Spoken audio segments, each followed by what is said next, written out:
and dark. It's a pretty apt description for deep space. A void with absolute nothingness. But you see, 5 words changed all of that. He made the stars also. And you see, astronomers, astrophysicists, and astronauts, like myself, have been spending hundreds of years trying to appreciate the true and immense power of those 5 words. The more we search, the more we look into the skies, into the heavens, the more we see. Space itself is endless, and we appreciate that it's infinite. Tonight, I want to take you on a journey through our universe to see how awesome our God is. But before we do, I'd like to consider a crucial question to our quest tonight. And that is on our next slide. What is an astronaut? Now, your first answer may be not the sunburnt AYC attendee on the stage right now. Well, in truth, the word astronaut comes from 2 Greek words. The first, astro, means star or heavens. And the second, naut, comes from the same word we get nautical, which is sailor or explorer. And so really, astronauts are just glorified space sailors, explorers of the endless cosmic abyss.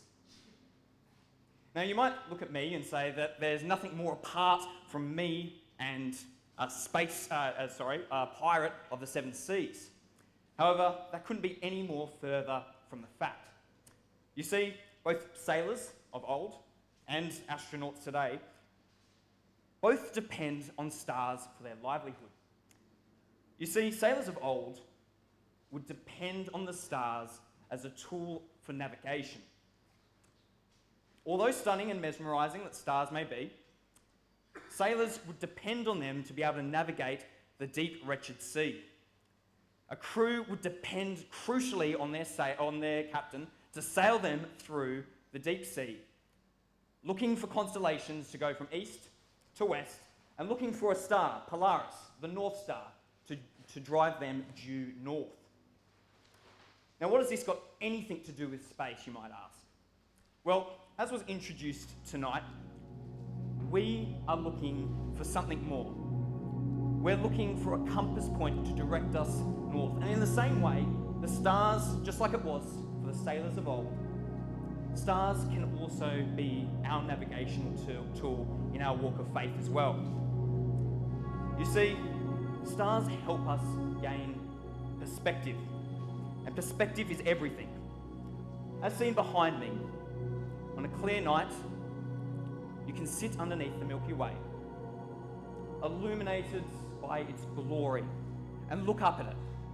And if it's a truly dark night, the longer you look, the more you wonder, the more stars appear.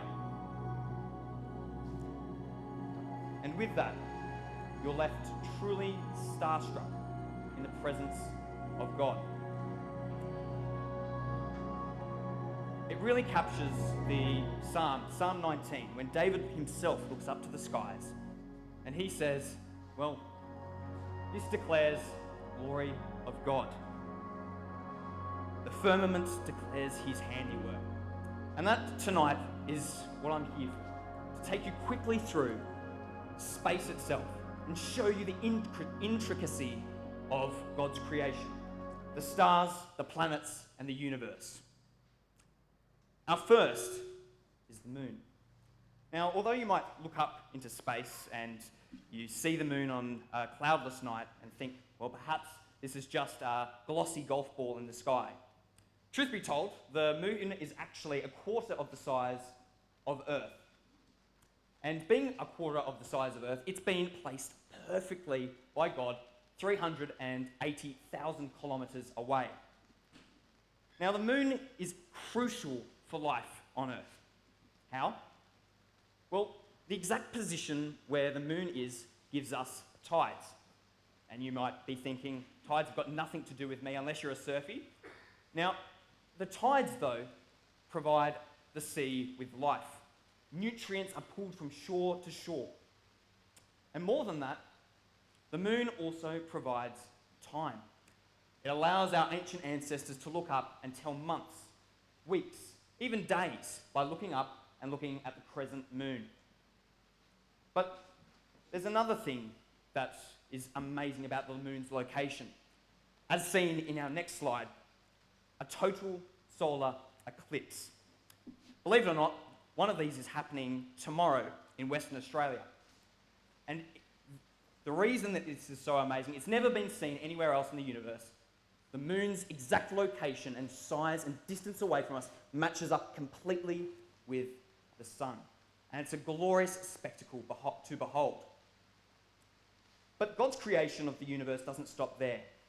He also created Mars and the planets.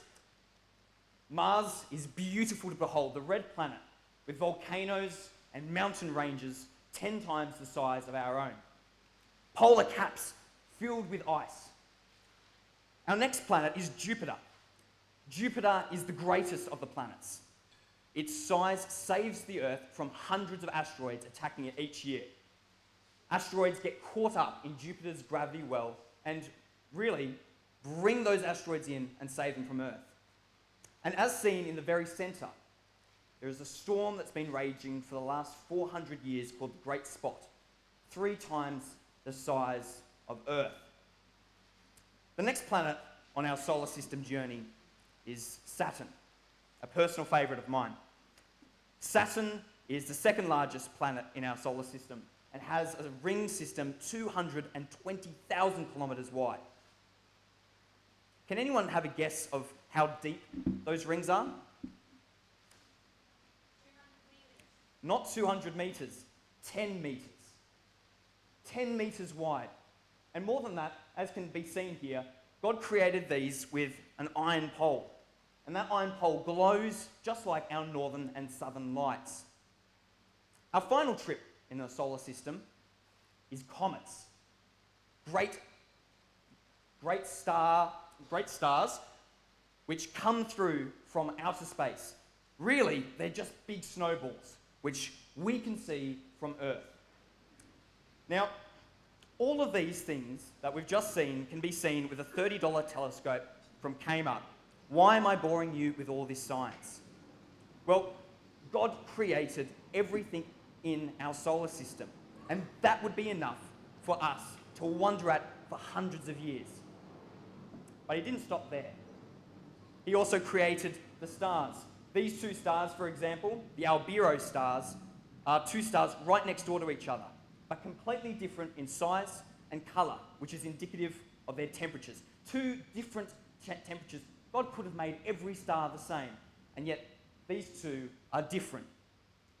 Our next slide will also show that he doesn't just create different coloured stars. He creates constellations made in beautiful pattern for us to observe. But not just beautiful patterns. Our next slide shows 10 million stars all in the one place. 10 million stars. Imagine if Abraham could get his eyes on that. This is how many children that you will be promised, God said. But more than that, as we circle through these slides, we see that God continually shows his glory and ups himself time and time again. Only in the last 100 years did we find these things called nebulas. These great gaseous regions which are creating new stars as we speak. The universe is everlasting and ever growing. Beautiful in colour, beautiful in size. Sizes thousands of times greater than our own solar system. As we keep going through these slides, you'll begin to appreciate the intricacy and creation of our Father. Our Father created every single one of this with just 5 words. On our next slide, we'll see the Pleiades, a blue star system which is actually the symbol of Subaru. And finally, the Orion Nebula, It is one of the greatest gaseous regions of space. And all of this created by our God in heaven. But once again, God doesn't stop there. In the next two slides, we'll see supernovas, this death of stars. Stars which exploded thousands of years ago. This one exploded in about 1100 AD. And we can see the remnant of it today. In our next slide, we can see the Veil Nebula, an explosion which has rippled throughout space. Now, we think and we look at these and we wonder. These are all only within our own galaxy.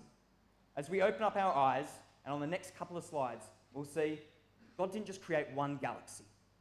He created Andromeda, our neighbour galaxy, but not just one other. He created yet another. Different in size, different in looks. And he creates another, and another, and another. Each one with its own unique characteristics, until finally we see that the universe is filled with galaxies, more galaxies than there are trees on Earth. You can't help but wonder and look at the infinite power of God. And I think that is where our compass point leads us tonight, young people. You see, the stars of heaven, the galaxies in the universe, teach us a very humbling lesson. That we are so very small. I'm sure you've seen it before, but on our next slide, we'll see just how small we are on Earth.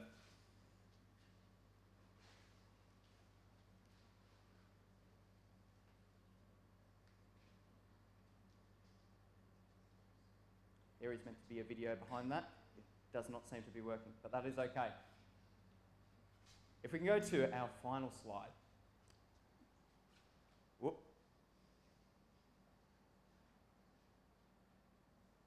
There we go.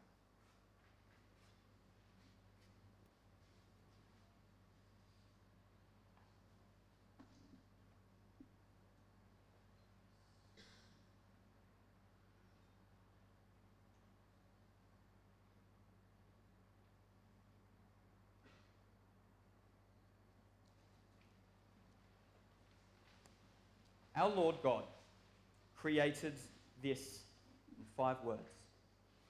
5 words, young people.